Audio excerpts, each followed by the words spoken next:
দিনটা বাংলাদেশের ক্রীড়াঙ্গনে এক অনন্য মুহূর্ত। বিকেএসপির পক্ষ থেকে শুভেচ্ছা জানানো হয়েছে বাংলাদেশি বংশোদ্ভূত তারকা ফুটবলার হামজা চৌধুরীকে, যিনি ইউরোপে খেলেছেন, বর্তমানে বাংলাদেশের জাতীয় দলে যোগ দিয়ে নতুন অধ্যায়ের সূচনা করেছেন।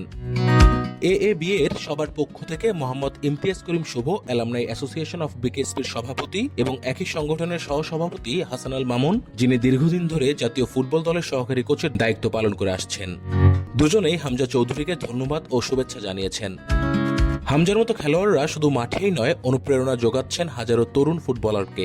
বিকেএসপি অর্থাৎ বাংলাদেশ ক্রীড়া শিক্ষা প্রতিষ্ঠান এই প্রতিভা তৈরির পেছনে নিঃশব্দে কাজ করে যাচ্ছে বছরের পর বছর। বর্তমানে জাতীয় দলে বিকেএসপির 4 জন ফুটবলার, এরা হলেন জনি, রহমত শাকিল, তপু এবং মুরসালিন। ওদের উপস্থিতি প্রমাণ করে এই প্রতিষ্ঠান শুধু প্রশিক্ষণ দিচ্ছে না, বরং দেশের ফুটবল ভবিষ্যৎ গড়ে তুলছে হাতে কলমে। বিকেএসপির এই সাফল্যের পেছনে রয়েছে বিজ্ঞানভিত্তিক প্রশিক্ষণ, শারীরিক ও মানসিক উন্নয়নের প্রতি সমান গুরুত্ব এবং আন্তর্জাতিক মানের কোচিং।